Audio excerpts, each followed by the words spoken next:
नमस्कार, सत श्री अकाल, राम राम सा, खम्बाणी, वणक्कम, प्रणाम। आप सभी का ऑल्टरनेट मीडिया में फिर से स्वागत है। हमारे साथ जुड़े हुए हैं Tushar Gupta ji. Tushar ji very renowned journalist और आप इनको बहुत सारे टीवी चैनल्स और सोशल मीडिया प्लेटफ़ॉर्म्स पे देखते रहते हैं। अभी जब मोदी जी ने अनाउंसमेंट की कि गोल्ड मत खरीदो, तेल कम इस्तेमाल करो, बाहर इंडिया के बाहर मत जाओ ज़्यादा, भारत में खूब घूमो, उसके लिए नहीं मना किया। Try and do work from home. एक लाइन लग गई सारे मिनिस्टर्स की, मोदी जी की मिनिस्टर्स में कॉम्पिटिशन लग गया। मतलब सो मच सो कि कुछ तो लोग तो पैदल जा रहे हैं अपने ऑफिस से घर तक, to get the media attention कि देखो we are following Modi ji's rule. खुद मोदी जी ने अपना पूरा कैवलकेड, बिकॉज़ सबसे ज़्यादा हुँ, खतरा अगर भारत में है, तो 2 या हुँ, 3 लीडर्स हैं जिनको है। नंबर 1 पे मोदी जी, सेकंड पे Yogi ji, then Amit Shah, Doval, because these are very, very critical and very important people, VIP people. हुँ, तो सोचने यस। वाली बात है कि इस लेवल पे हो रहा है कि लोगों ने अपना ईवी इलेक्ट्रिक व्हीकल्स खरीदने शुरू कर दिए। जैसे रेखा गुप्ता जो चीफ मिनिस्टर है दिल्ली की, उन्होंने 2 इलेक्ट्रिक व्हीकल्स इंक्लूड कर लिए। सम्राट चौधरी वॉक करते हुए जा रहे हैं। बाकी के लोग, कोई मेट्रो में भी जा रहा है 2 दिन के लिए, work from home. Supreme court ने बोल दिया कि भई Monday and Friday work from home चलेगा, वहीं से चलेगा। इतने लेवल पे कॉस्ट कटिंग या हुँ, एनर्जी सेविंग क्यों की जा रही है? समझो कि प्रधानमंत्री एग्जाम्पल रखने के लिए खुद 2 गाड़ियों में घूम रहे हैं, जबकि एक्स रॉ के हेड उन्होंने आकर कहा कि मोदी जी आप ऐसा मत करें, we need you and please don't compromise with your security. Tushar ji, किस लेवल का खतरा है इस वक़्त जो इस लेवल के मेजर्स लिए जा रहे हैं? Over to you. नमस्ते। बहुत अच्छा लगा वापस चैनल पर आकर। देखिए, ये जो सारा कुछ हो रहा है, एक प्योर इकोनॉमिक्स का प्रॉब्लम है। तो मैं इसको ज़्यादा कॉम्प्लिकेट नहीं करूँगा, मैं इसको बहुत सीधे आंकड़ों में और एकदम सिम्प्लिफाई करके बताना चाहूँगा क्योंकि अभी हो क्या रहा है, सब इसको बहुत घुमा-फिरा के एक्सप्लेन कर रहे हैं टीवी पर, कोई आधा-अधूरा आर्गुमेंट दे रहा है। सरकार खुद, मैं कहूँगा सरकार भी बहुत मिक्स्ड सिग्नल्स दे रही है, बता नहीं पा रही है ठीक से प्रॉब्लम क्या है। तो मेरी कोशिश आज ये रहेगी कि मैं इसको बहुत एक सिंपलीफाइड तरीके से बताऊँ कि जो लोगों को समझ आए, जिस पे वो बातचीत कर पाएँ और आगे भी जैसे क्राइसिस इवॉल्व हो और बातचीत हो पाए। तो देखिए, पहली चीज़ ये है, 28 फरवरी को ईरान पर अमेरिका ने हमला कर, इज़राइल और अमेरिका ने एक जंग की शुरुआत हुई। जंग की शुरुआत हुई, ज़ाहिर-सी बात है, जब भी मिडल ईस्ट में कोई भी वॉर होती है, तो तेल के दाम बढ़ जाते हैं। ये एक नेचुरल फिनोमिनन है जो हम बहुत सालों से देख रहे हैं। इस बार एक अलग चीज़ हुई है। आप देख रहे होंगे न्यूज़ मीडिया में हर जगह डिस्कशन है, तेल के दाम बढ़ गए, तेल के दाम बढ़ गए। यहाँ प्रॉब्लम तेल के दाम बढ़ने की नहीं है। यहाँ ज़्यादा बड़ी प्रॉब्लम ये है कि जिस रास्ते से वो तेल आता है, दुनिया भर में, भारत में, वो रास्ता बंद हो चुका है। कई बार हम कहते हैं कि अगर ऊपर पानी की टंकी है हमारे घर के, पानी नहीं आ रहा। यहाँ पानी की कमी नहीं है, यहाँ जो प्लम्बिंग है, वो खराब हो गई है और जिस प्लम्बिंग से हमारे नलों में पानी आता है, वो खराब हो गई है। अब ये प्लम्बिंग कितनी खतरनाक है, कितनी ज़रूरी है? दुनिया का 20% तेल हॉर्मुज़ से होकर गुज़रता है। भारत का 40% तेल हॉर्मुज़ से होकर गुज़रता है, तो 40% तो बहुत है। अब लोग कहते हैं आप ईरान से मंगवा लीजिए, रशिया से मंगवा लीजिए। देखिए, आपने 2022 में भी तो रशिया से मंगवाया था, तब तो आपने नहीं कहा कि सोना लेना बंद करो, बाहर जाना बंद करो, गाड़ियाँ चलाना कम करो। अब क्यों कह रहे हैं? क्योंकि जो 40% का हॉर्मुज़ से आ रहा था हमारा तेल, 40% बहुत बड़ी मात्रा होती है। आप रशिया से तेल मंगा सकते हैं, वो एक दूसरे रूट से आ जाएगा। पर इतनी बड़ी तादाद में तेल आना रशिया से भी अकेले संभव नहीं है। ईरान से भी हमने कुछ छोटी क्वांटिटी में तेल लेना शुरू किया था, पर अभी क्योंकि यूएस ने वहां ब्लॉकेट कर दिया है, वो कितना संभव या असंभव है, इस महीने का डेटा हमारे पास नहीं है। मार्च के सेकंड हाफ में, अप्रैल के फर्स्ट हाफ में कुछ शिपमेंट्स आई थी, बट उतना ही इंफॉर्मेशन है अभी तक। तीसरी चीज लोग कहते हैं कि आप कह रहे हैं सोना मत खरीदो, बाहर मत जाओ। ये तो चिदम्बरम ने भी 2013 में कहा था, तो क्या वापस हमें वैसा ही खतरा है? देखिए, अभी क्या होता है, जब भी आप बाहर से कुछ मंगवाते हैं, कोई इंपोर्टेड गुड्स लेता है, सोना लेता है, बड़े ताज्जुब की बात ये है कि इस देश में सोने को लेकर जितना प्रेम है सभी को, इतने त्योहारों पे हम सोना बटोरते हैं, तकरीबन 99.9% सोना हम इंपोर्ट करते हैं। इस देश में सोना माइन नहीं होता, एक्सट्रैक्ट नहीं होता। पिछले साल, इस फाइनेंशियल ईयर में, एफवाई 26 में, हमारे गोल्ड का इंपोर्ट बिल $72 बिलियन था, $72 billion, which is a record high. अब हमारे अगर आप टोटल मर्चेंडाइज इंपोर्ट्स देखेंगे, तकरीबन 750 बिलियन के हैं, 750 बिलियन। मैं सर्विसेज को इंक्लूड नहीं कर रहा यहाँ, सिर्फ मर्चेंडाइज को। तो अगर आप उसको देखें, 750 बिलियन, उसमें से 10% सोना ही है, 70 बिलियन, 70-72 बिलियन। अब सरकार कह रही है हम बाकी रॉ मटेरियल्स तो रोक नहीं सकते, कोई मशीनरी है, कोई प्लास्टिक है, कोई केमिकल है, कोई तेल है, हम उसको नहीं रोक सकते, तो सोने को रोकना सबसे ज्यादा आसान है, तो आप उसको रोकिए। तो ये सब हो रहा है।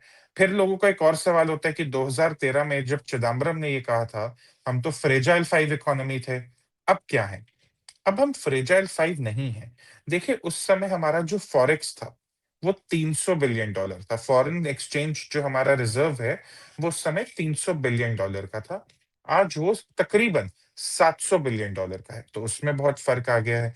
उस वक्त जो डोमेस्टिक इकोनॉमी का हाल था, वो अच्छा नहीं था। इन्फ्लेशन बहुत बड़ा हुआ था, अभी इन्फ्लेशन कंट्रोल में है। करंट अकाउंट डेफिसिट बहुत ज्यादा था, अभी वो भी कंट्रोल में है। करंट अकाउंट डेफिसिट आप बहुत सुनेंगे इस चर्चा में, आने वाले समय में अखबारों में। करंट अकाउंट डेफिसिट, आपको एक सिंपल भाषा में बताऊं, अगर आप कुछ सामान बाहर भेज रहे हैं एक्सपोर्ट, और कुछ सामान बाहर से मंगवा रहे हैं इंपोर्ट, जो इन दोनों का डिफरेंस होता है, वो करंट अकाउंट डेफिसिट है। क्योंकि हम इंपोर्ट ज्यादा करते हैं, तो हमारा डेफिसिट होता है। तो इसी तरह से हमारा डेफिसिट उस समय 4.8% था जीडीपी के मात्रा में, 4.8% ऑफ द जीडीपी। अभी वो 1 to 1.2% ऑफ द जीडीपी, तो वो भी ठीक ठाक है।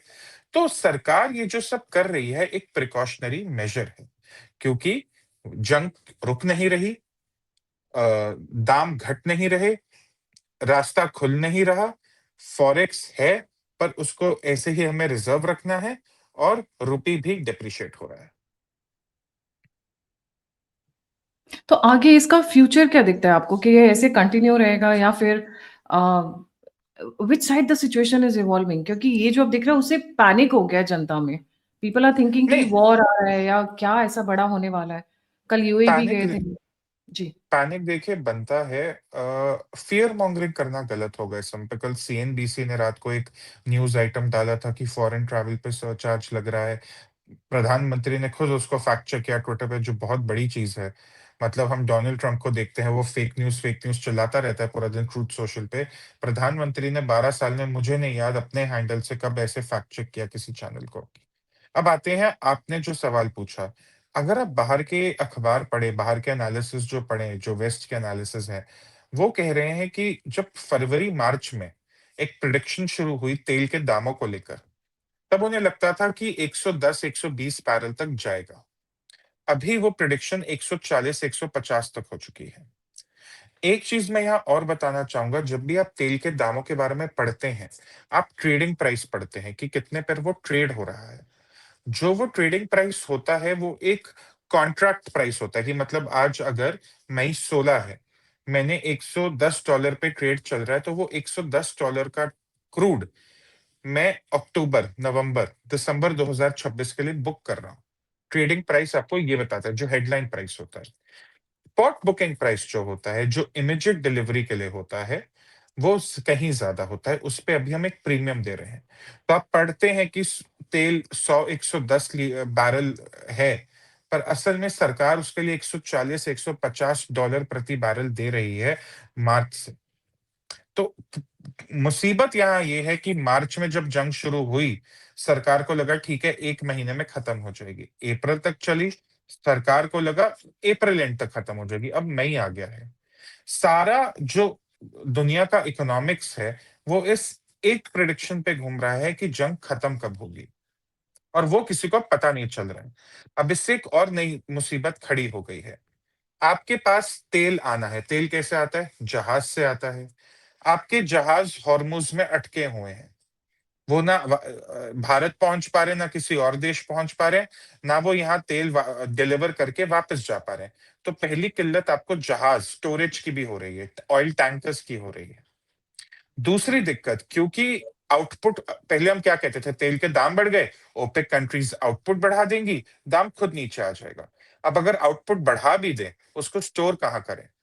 टैंकर तो है नहीं, टैंकर तो अटके हुए हैं पुरानी इन्वेंट्री के साथ, तो उनका क्या करें? तीसरी चीज, हम बात करते हैं स्ट्रेटेजिक पेट्रोलियम रिजर्व्स के दुनिया भर में। इन्वेंट्रीज भी कम हो रही हैं, जाहिर सी बात है। हॉर्मुज तकरीबन 10 हफ्ते के लिए ब्लॉक्ड है, इन्वेंट्रीज तो गिरेंगी ही। तो तेल आए भी कहां से? तो एक जो पैनिक सेटिंग हो रही है वो इस बात को लेकर हो रही है कि पिछले 10 हफ्ते तो हमने काम चला लिए, और ये दुनिया भर में है, सिर्फ भारत की बात नहीं है। आगे के 10 हफ्ते अगर ऐसा चलता रहा हम क्या करेंगे? क्योंकि आपकी जो रिफाइनरी होती है उसको भी एक ऑपरेशनल मिनिमम लेवल पर ऑपरेट करना होता है। कितना क्रूड आता रहे, मशीनरी है, बड़ा हार्डवेयर है, उसकी बहुत परेशानी होने वाली है। तो अभी सब, मैं आपको बहुत एक सही मायने में बताऊं, मीडिया में ये शिकायत रहती है कि सरकार ठीक से बता नहीं रही।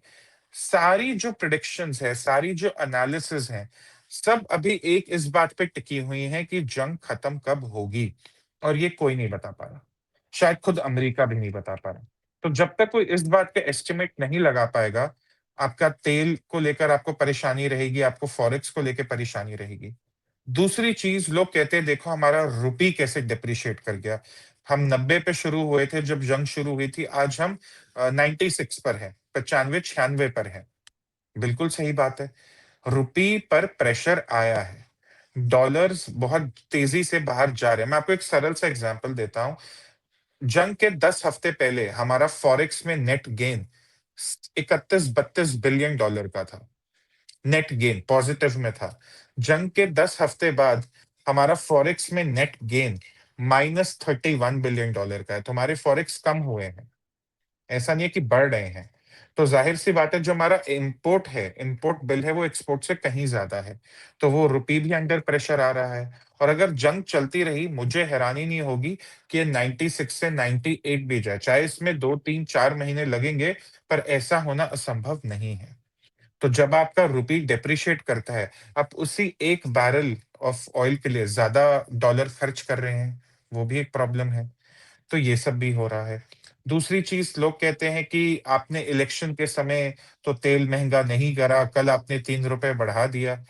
मार्च 27 को, जंग के 1 महीने बाद, एक्साइज ड्यूटी पर सरकार ने 10 रुपए पेट्रोल पर काटा था, डीजल पर तो जीरो कर दिया था। वही उम्मीद से कि चलो मार्च आ गया है, अप्रैल तक तो जंग खत्म हो जाएगी, ओएमसी को जो थोड़ा बहुत नुकसान हुआ है वो भी कवर अप हो जाएगा। जंग खत्म नहीं हुई है, तो अब दाम बढ़ाने के अलावा कोई और ऑप्शन नहीं है।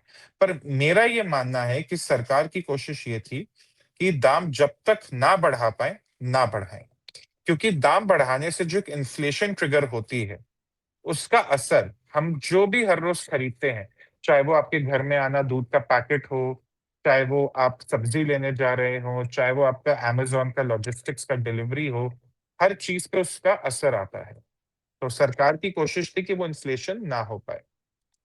अब लोग कहते हैं कि देखो 10 साल तो तुम लोगों ने इतना कमाया, तेल $60 बैरल पे था, तब तो तुमने पेट्रोल 90 रुपए पे बेचा, अब क्यों एकदम से बेच रहे हो? ये बहुत गलत आर्ग्यूमेंट है, ये बहुत ही मतलब इकोनॉमिकली इलिटरेट आर्ग्यूमेंट जो कांग्रेस दे रही है। मैं इसको ऐसे क्लासिफाई करूंगा, मैं आपको बताता हूँ क्यों। सबसे पहले तो एक आंकड़ा दिया जाता है मीडिया में, 40 लाख करोड़, 50 लाख करोड़, इतने ओएमसीज ने पैसे कमा लिए। नहीं, 10 साल में ओएमसीज का नेट प्रॉफिट 3.5 लाख करोड़ था, तकरीबन 3.5 लाख करोड़ या 3.25 लाख करोड़, 3.7 लाख करोड़ 10 साल में। ठीक है, पहले ओएमसीज की बात करते हैं। इस 10 हफ्ते में जो ओएमसीज को नुकसान हुआ है वो तकरीबन 1 लाख करोड़ का है। अब सोचिए, 10 साल में नेट प्रॉफिट 3.7 लाख करोड़, 10 हफ्ते में जो नुकसान है वो 1 लाख करोड़ है। ये one third wash. Excise due हाँ, और एक्साइज ड्यूटी के कट के बाद भी हर 14 दिन में ओएमसीज को 7,000 करोड़ का नुकसान हो रहा है, हर 14 दिन में। एक्साइज ड्यूटी से पहले और ज्यादा था, कट से पहले और ज्यादा था। तो ये नुकसान तो हो ही रहा है, पर यहाँ ओएमसीज की बात नहीं। फिर लोग कहते हैं चलो ओएमसीज को छोड़ो, सरकार क्या कर रही है? सरकार ने ऑयल बॉन्ड्स का लास्ट पेमेंट मार्च 2026 में करा, जो 3.5 लाख करोड़ का था, तकरीबन 3.25 लाख करोड़, 3.23 लाख करोड़ का। लोग कहते हैं पर आपने तो 10 साल में एक्साइज में 30 लाख करोड़ कमाए। बिल्कुल सही बात है, 30 लाख करोड़ कमाया है, पर वो 10 साल के अक्रॉस है।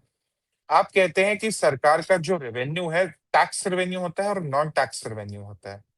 एक्साइज ड्यूटी कलेक्शन जो है जीएसटी के बाद 2017 के बाद, वो तकरीबन टैक्स रेवेन्यू का 10% होता है। कि आपके पास 35-37 लाख करोड़ आया टैक्स रेवेन्यू में, मैं FY 25 का एग्जांपल अगर लो, उसमें 3 लाख करोड़ एक्साइज ड्यूटी का था। तो आप बताइए, क्या आपका इंफ्रास्ट्रक्चर पे पैसा खर्च नहीं हो रहा? आपका बाकी स्कीम्स पे पैसा खर्च नहीं हो रहा? सब्सिडीज पे पैसा खर्च नहीं हो रहा? तो ऐसा नहीं है कि सरकार इतना पैसा इकट्ठा करके उस पे बैठी है और लोगों से वसूली या लोगों को लूटना चाहती है। इस बारे में मैंने अपने सबस्टैक पे बहुत गंभीरता से लिखा है कि आप आंकड़े देखिए। आप ये कह देते हैं कि सरकार तब कमा रही थी तो अब क्यों आप पर दाम बढ़ाया जा रहा है? आप खुद सोचिए, अगर पेट्रोल का दाम हर रोज इंटरनेशनल मार्केट से के हिसाब से चेंज होगा तो उसका एमएसएमईज पे क्या असर पड़ेगा? ये उबर की सर्च प्राइसिंग तो है नहीं कि हर मिनट बदलती रहे, एक स्टेबिलिटी फैक्टर चाहिए होता है। तो ये एक्साइज ड्यूटी वाला जो आर्गुमेंट कांग्रेस देती है बहुत ही वीक, बहुत ही शैलो है, क्योंकि वो पैसा कहाँ खर्च हुआ है, कैसे खर्च हुआ है, सबको दिखता है। दूसरी चीज, मनमोहन सिंह जी के ऑयल बॉन्ड सबको याद है। जब 2013 में चिदम्बरम आपको कह रहे थे सोना मत खरीदो, सरकार कह रही थी कि किल्लत है फॉरेक्स की, उस समय की यूपीए सरकार ने क्या किया? उन्होंने कहा कि जो 3 ऑयल मार्केटिंग कंपनीज है, ओएमसी जिन्हें हम कह रहे हैं, Hindustan petroleum, Bharat petroleum, Indian oil corporation, आप ऑयल बॉन्ड्स लीजिए तकरीबन 1.25 लाख करोड़ के, आप दाम मत बढ़ाइए, ठीक है? वो दाम जो इंटरेस्ट के साथ है, वो भविष्य की जनरेशन्स को पूरा करना पड़ेगा, भविष्य की सरकारों को पूरा करना पड़ेगा, जो मोदी सरकार ने किया। अब मोदी सरकार उसी पोजीशन में आकर, जब हमारे फंडामेंटल्स कहीं ज्यादा स्ट्रांग है, मोदी सरकार के लिए बहुत आसान है कि कह दे कि इकोनॉमी तो हर साल 6-8% पे बढ़ ही रही है, हम ऑयल बॉन्ड्स इशू कर देते हैं, किसी को कोई फर्क नहीं पड़ेगा, 10 साल बाद जिसको भरना होगा भर देगा। वो इस अप्रोच से नहीं जा रही। वो कह रही है हम दाम जितना बढ़ा सकते हैं उतना बढ़ाएंगे, हम जो एक्साइज कट ले सकते हैं वो लेंगे, ऑयल बॉन्ड्स वाले फॉर्मूला में हम नहीं जाएंगे। और आप जितने टीवी मीडिया में न्यूज देखेंगे, कोई कांग्रेस वाला आकर मोदी गवर्नमेंट की आलोचना करते हुए ये नहीं कहता कि आप, हमने तो देखिए ऑयल बॉन्ड्स इशू करे थे, कितना बढ़िया इकोनॉमिक मैकेनिज्म था, आप भी करिए। कोई ऐसी बात नहीं करता, क्योंकि वो भी जानते हैं जो ऑस्टेरिटी मेजर है वो एक सही चीज है। एक आखिरी बात, एक बहुत बड़ा फर्क, मनमोहन सिंह और यूपीए सरकार के 10 साल में केवल एक इकोनॉमिक शॉक आया था, 2008 का फाइनेंशियल क्राइसिस। पिछले 6 साल में 2020 में कोविड आता है, 2021 में सप्लाई चेन क्राइसिस आता है दुनिया भर में। उस सप्लाई चेन क्राइसिस की वजह से ही आज हम सेमीकंडक्टर मैन्युफैक्चरिंग के कारोबार में आ गए हैं। 2022 में रशिया यूक्रेन वॉर आता है। इन 3 सालों में निर्मला सीतारमन जी का बजट एकदम निगेट हो गया। 2020 में उनका बजट आता है, कोविड आता है। 2021 में वो बजट देती हैं, डेल्टा वेव डोमेस्टिकली आती है, दुनिया भर में सप्लाई चेन क्राइसिस आता है। 2022 में वो बजट देती है, 4 हफ्ते बाद रशिया यूक्रेन का वॉर शुरू हो जाता है। 2024-25 में क्या होता है? हम पे टैरिफ वॉर शुरू की जाती है दुनिया भर पे, डोनाल्ड ट्रंप जब व्हाइट हाउस आते हैं। और अब 2026 में आपके सामने क्या है? हॉर्मुज की वॉर। यूएस तो ईरान। मन हाँ, तो मनमोहन सिंह के समय एक ग्लोबल शॉक था और उन्होंने ऑयल बॉन्ड्स, फॉरेक्स, सीएडी सब उजाड़ दिया था। मोदी सरकार के समय 5 इकोनॉमिक शॉक्स मैं आपको गिनवा सकता हूं अभी। और अभी भी आपके डोमेस्टिक फंडामेंटल स्ट्रांग है, अभी भी कोई ज्यादा एक्सटर्नल डेट नहीं बढ़ा है, अभी भी लोगों पर ऐसे डबल डिजिट इन्फ्लेशन का प्रेशर नहीं बन रहा है। चाहे वो बन सकता है आगे चल के, उसके हम अलग से बात करेंगे। पर आप एक कंपैरिजन करिए, तो इस चीज को ऐसे देखना बहुत जरूरी है। अब ऑस्टेरिटी की बात है, सरकार साफ से शब्दों में कह रही है, अगर आप कम डॉलर खर्च कर सकते हैं तो आप करिए। बाहर जाकर कोई इंपोर्टेड गुड्स मंगाकर, सोना कम खरीद कर, अगर शोरूम में आप जाते हैं वहां सोना रखा है, जैसे आप एक लोकल ज्वेलरी स्टोर में चले गए, अब वहां तो सोना खरीद के रखा हुआ उन्होंने, उसकी अंगूठी जेवर जो बना था उन्होंने बना लिया, वो तो डॉलर खर्च हो चुका है। अब जिसको बहुत जरूरत है वो तो जाके खरीद ही लेगा, उससे तो डॉलर पे कोई फर्क नहीं पड़ेगा। पर वही अगर ये साइकिल नॉर्मली चलता रहा, हर कोई अपनी ज्वेलरी ऐसे खरीदता रहा जैसे हम खरीद रहे हैं, फिर वही बात होगी कि ग्राहक आते रहे, खरीदते रहे, जो शोरूम वाले हैं वो और इंपोर्ट करते रहे, एक साइकिल चलता रहा और गोल्ड आगे और इम्पोर्ट होता रहा। सरकार उस चीज़ पे एक रोक चाहती है। पर जो मेरा मानना है, वो ये है कि ऑस्टेरिटी मेजर्स ही सही तरीका है। मैं काफ़ी हद तक इस हक में था कि आपके जो 7-8 बड़े शहर हैं, जहाँ सबसे ज़्यादा फ्यूल कंज़म्पशन है, नोएडा, गुड़गाँव, पुणे, मुंबई, दिल्ली, हैदराबाद, बैंगलोर, चेन्नई, कलकत्ता, ऐसे शहरों में क्योंकि ओएमसीज़ के पास भी अपनी कंज़म्पशन का पैटर्न का आइडिया रहता है, कहाँ सबसे ज़्यादा कंज़म्पशन है। अगर आप उन शहरों में वर्क फ्रॉम होम कर पाएँ, जिस पे इंडस्ट्री के लिए फ़ीज़िबल है, वो एक बेहतरीन आइडिया होगा। लोग कहते हैं, "आप तो कोविड जैसी बात कर रहे हो।" नहीं, कोविड में हमने इकोनॉमी को बंद किया था, शटडाउन था, वो शटडाउन इकोनॉमी था। अभी हम ऑप्टिमाइज़ेशन ऑफ इकोनॉमी कर रहे हैं, दोनों में बहुत फ़र्क है। वही हुँ। बात है पर सरकार शायद ये बात ठीक तरीके से बता नहीं पाई, शायद इस पे एक व्हाइट पेपर निकालती, एक मल्टीलिंगुअल व्हाइट पेपर निकालती, बहुत फ़ायदा होता। मैंने इस पे दोनों विषयों पे सबस्टैक पे बहुत गंभीरता और बहुत इलैबोरेट करके लिखा है कि पहली चीज़ आपको पेट्रोल पंप पर जो दाम दिया जाता है, वो क्या सही है या आपके साथ गलत हो रहा है? और दूसरा कि दुनिया भर में हो क्या रहा है, उसका मतलब क्या है और उसको आप एक इंडिविजुअल कैसे परसीव करें? शुरू होने से देखिए, यहाँ मुझे सरकार से बहुत दिक्कत है। आप मिक्स्ड सिग्नल्स क्यों दे रहे हैं? आप कह रहे हैं प्रधानमंत्री का कैवलकेट 2 गाड़ियों को हो गया है, वहाँ देवेंद्र फडणवीस मोटर बाइक पे ऑफिस आ रहे हैं। रॉयल एनफील्ड की माइलेज वैसे कुछ खास अच्छी नहीं है, तो वो भी ज़्यादा ही पेट्रोल इस्तेमाल कर रहे थे, ठीक है? आपके कुछ मुख्यमंत्री पैदल चलकर आ रहे हैं। मुझे ये चीज़ें समझ नहीं आती, मुझे टोकनिज़्म अच्छा नहीं लगता। पर मुझे यहाँ भी इतना मानना पड़ेगा कि जब तक ये सब टोकनिज़्म नहीं होगा, तो मीडिया में बातचीत नहीं होगी कि भाई क्यों हो रहा है, कैसे हो रहा है। दुर्भाग्य की बात है पर ये सच है कि हमारी मेन स्ट्रीम मीडिया में इकोनॉमिक्स को ज़्यादा महत्वपूर्णता नहीं दी जाती, उसको ज़्यादा तवज्जो नहीं दी जाती, ठीक है? बट ये टोकनिज़्म से मुझे बिल्कुल मतलब मैं इससे एग्री नहीं करता।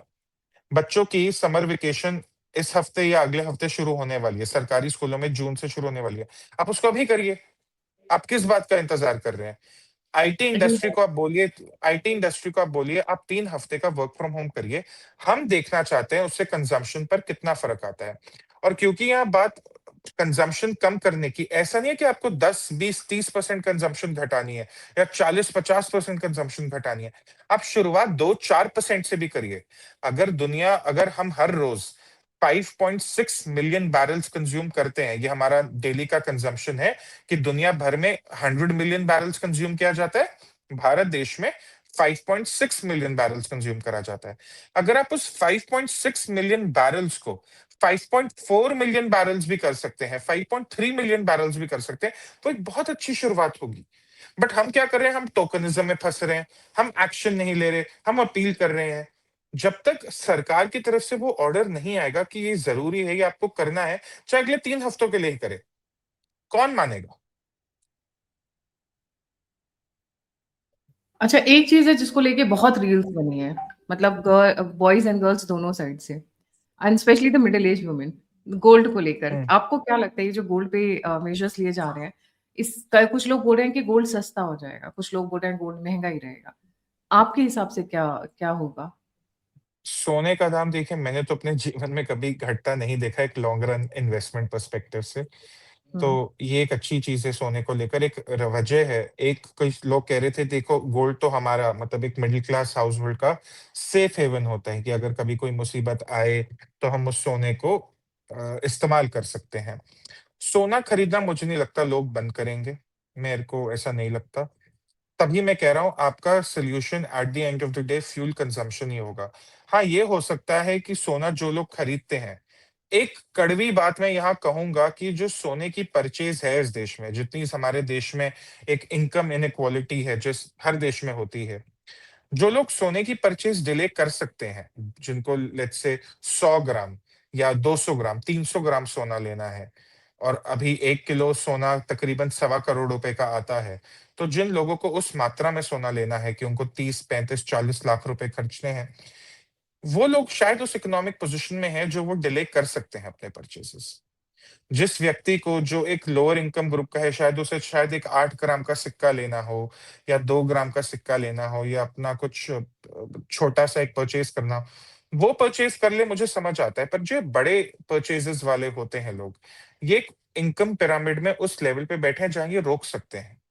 तो इनकी तरफ से कितनी मैच्योरिटी दिखाई जाती है, उस पे बहुत कुछ निर्भर करेगा। पर कहना कि एक गरीब व्यक्ति है, शायद उससे अपनी बेटी की या कुछ घर की किसी फंक्शन के लिए 1-2 ग्राम सोना लेना है, वो भी उस पे रोक लगाए, वो थोड़ा ज़्यादा मेरे हिसाब से हार्श है, मेरे को ऐसा लगता है। बाकी लोगों ने वही करना है जो उनकी इच्छा है, मेरे सरकार के कहने से फ़र्क तो पड़ेगा नहीं। पर आप गोल्ड को ऐसे मत देखिए कि ये सरकार आपको सोना खरीदने से मना कर रही है। सरकार को आपके सोना खरीदने से दिक्कत नहीं है। फिलहाल सरकार को अननेसेसरी बाइंग, वो भी अननेसेसरी या चलने अननीड। दीजिए, वो भी चलने दीजिए। सरकार की अभी फ़ोकस ये नहीं है कि आप कितना सोना बटोर रहे हैं। सरकार को आपके लॉकर में कोई इंटरेस्ट नहीं है, आपके बैंक अकाउंट में या बैंक लॉकर में रखे सोने में या आपकी तिजोरी में रखे सोने में कोई इंटरेस्ट नहीं है।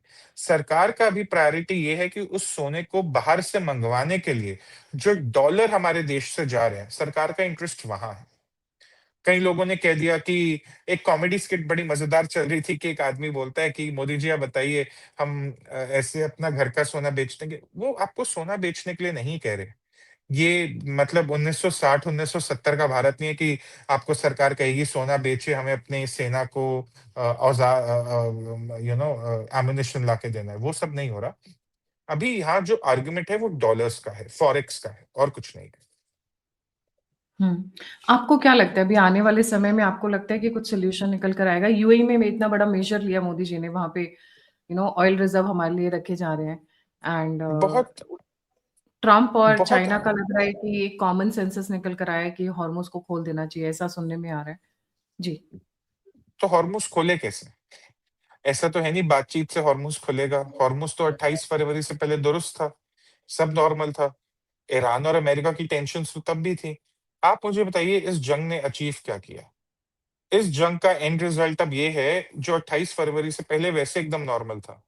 अब हॉर्मुज़ अगर खोलना है ईरान के लिए तो एक लेवरेज है ये, कि अगर हम पूरी इकोनॉमी को, दुनिया भर की इकोनॉमी को हाइजैक कर सकते हैं, हम तो करेंगे। और उस हाइजैक इकोनॉमी के तहत हम अमेरिका से नेगोशिएट करेंगे। लोग कहते हैं भारत में ये तकलीफ है, हम बाहर की मीडिया की तरफ ध्यान नहीं देते। कम से कम 40 देशों में ऑस्टेरिटी मेजर्स की बात चल रही है। चाइना भी उनमें से एक है। 50, ऑस 50 बिकॉज़ मैंने 50 शो किया है 50, 50 में कंट्रीज़। 50 चलिए 50 मैं कम से कम 40 कह रहा था बट हाँ, 50 से ज़्यादा देश हैं। ऑस्ट्रेलिया तक के दूर-दराज के देश में जहाँ आप कहेंगे ऑस्ट्रेलिया को क्या फ़र्क पड़ता है? बट क्योंकि वो एक आइलैंड नेशन है, बहुत कुछ शिपिंग पे डिपेंड करता है, उन्हें भी तकलीफ आ रही है। तो ऑस्टेरिटी मेजर्स हर जगह है। प्रॉब्लम ये है, हॉर्मुज़ खुले तो खुले कैसे? इंडिया तो उस जंग में पड़ेगा नहीं। इंडिया विल ओनली गो कि हाँ, हमारे जहाज़ नेवी के, हमारे जो शिप्स आ रहे हैं फ्राइट शिप्स आ रहे हैं, उनको एस्कॉर्ट कर ले। इंडिया उससे ज़्यादा कुछ नहीं करेगा। तो उसके अलावा हम क्या कर सकते हैं? सब बैठ के देख रहे हैं, अमेरिका का अगला कदम क्या होगा? अब चाइना विज़िट भी पूरी हो गई है। हर वीकेंड ये एक रूमर आता है कि अरे! इस हफ्ते तो अटैक होगा, अमेरिका बड़ा अटैक करेगी, टॉक्स हैव ब्रोकन डाउन। जब तक हॉर्मुज़ ना खुले कोई सॉल्यूशन नहीं। मैं बहुत साफ सरल शब्दों में कहूँगा ये 28 फरवरी से मैं कह रहा हूँ, अगर आपको लगता है कि हॉर्मुज़ खुलने का कोई सब्स्टिट्यूट है, नहीं है। आप रशिया से जितना तेल मंगा लें और हम बहुत मंगा रहे हैं बाय द वे। कल मैं एक डिबेट पे था और वहाँ एक आम आदमी पार्टी के स्पोक्स पर्सन कह रहे थे जनवरी में तो ऐसा आ गया था कि अब इंडिया रशिया से तेल नहीं खरीद सकता। हम हर रोज़ हमारा 40-45% तेल अभी भी रशिया से आ रहा है, ठीक है? हॉर्मुज़ खुलना बहुत ज़रूरी है, दुनिया भर की इकोनॉमी के लिए, हमारी इकोनॉमी के लिए और ये जितनी जल्दी खुले उतना अच्छा है। इसका कोई सब्स्टिट्यूट नहीं। अब ये कैसे खुलेगा, ये जंग कैसे चलती है उस पे निर्भर है और यही सारी अनप्रेडिक्टेबिलिटी है।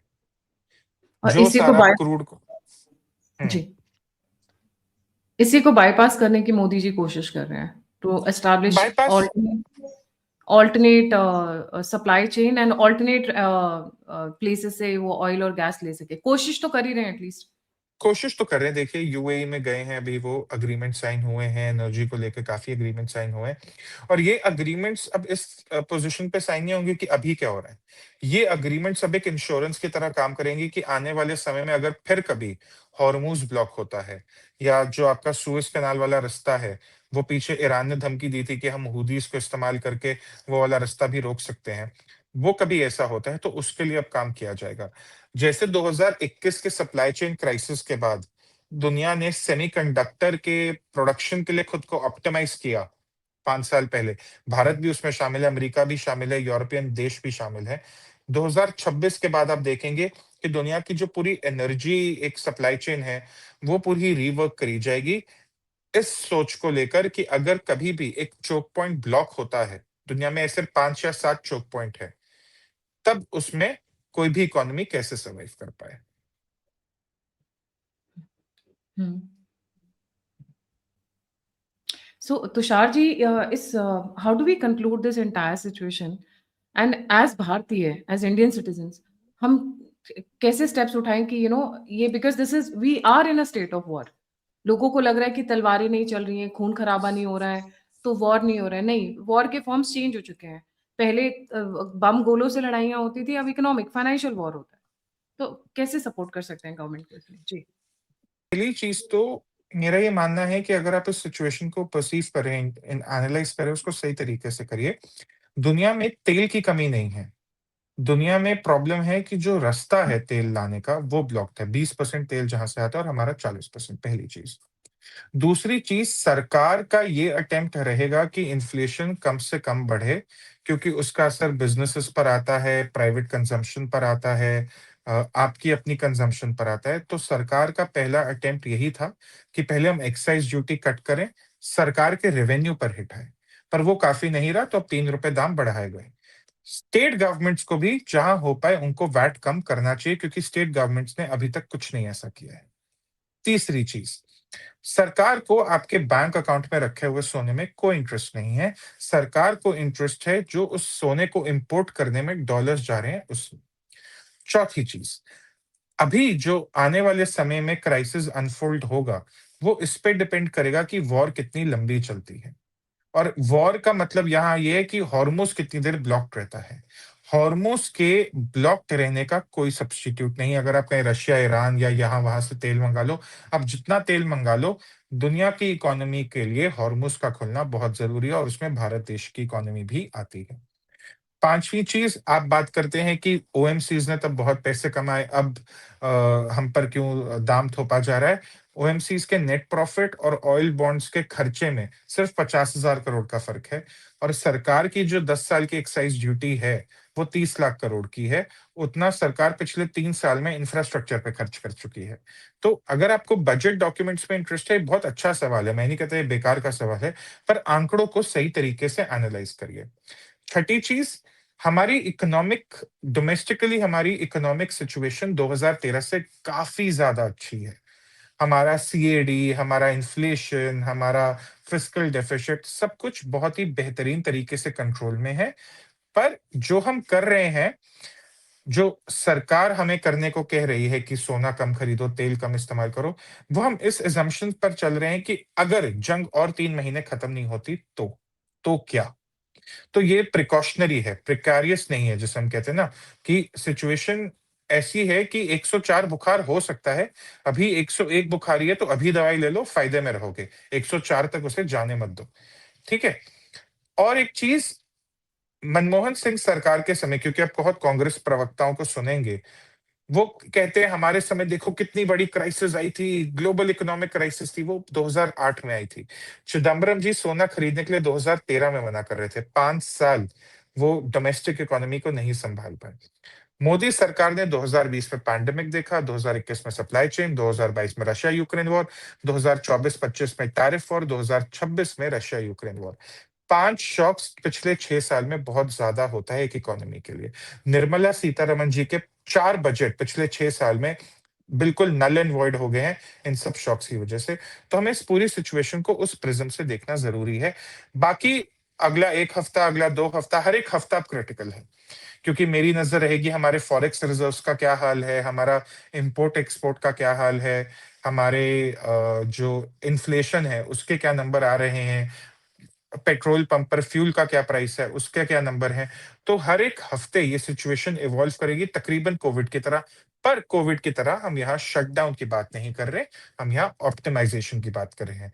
एक शटडाउन में सब कुछ बंद कर दिया जाता है, एक ऑप्टिमाइजेशन में हम खुद को थोड़ा ट्विक कर रहे हैं, बस इतना ही फर्क है। इतना ही मैं कहूंगा। जी, thank you so much Tushar ji, इतना सिंपल वे में समझाने के लिए। तुषार जी के राइट अप्स एंड आर्टिकल्स मैंने पिछले वाले शो में भी कहा था, politypolicy.substack.com पे अच्छे इलैबोरेट आर्टिकल्स। मैंने पूछा आप ट्विटर पे क्यों नहीं लिखते हैं, आप सबस्टैक पे क्यों लिखते हैं? तो कहते हैं कि हुँ, सबस्टैक इज मच मोर लिखने के लिए अच्छा है जब आपको थोड़े अच्छे आर्टिकल्स और बड़े आर्टिकल्स लिखने हो। ट्विटर पे एक लिमिट होती है, फिर आपको वो ट्वीट के बहुत सारे सब पार्ट्स बनाने पड़ते हैं, वो उतना मजेदार नहीं रहता है। सो गो ऑन ट्विटर पे सबस्टैक। सबको ट्विटर पे सबको झगड़ने की पड़ी रहती है, मतलब कोई शांति से बैठ के आँकड़ों की बात नहीं करना चाहता। ट्विटर पे क्या हो गया ना, पहले ऐसा नहीं था शायद, आज से 5-10 साल पहले, अभी सबको रिएक्ट करने की जल्दी रहती है।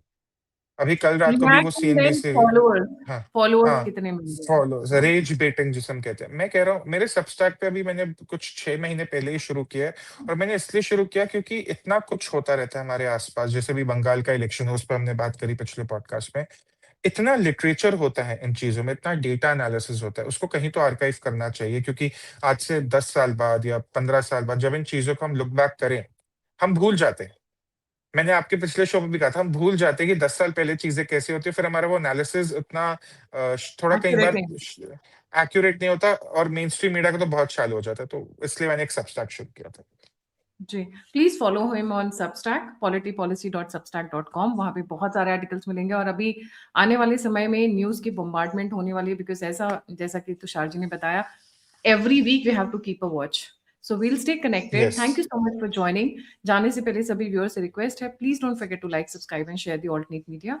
अगर आप मुझे मदद करना चाहते हैं, तो दिए गए नंबर पर आप मुझे कंट्रीब्यूट कर सकते हैं। आप मुझसे जुड़ना चाहते हैं, इन्फॉर्मेशन शेयर करना चाहते हैं, तो सभी के सभी लिंक्स डिस्क्रिप्शन बॉक्स में। इसी के साथ जय हिंद, जय श्री राम, हर हर महादेव।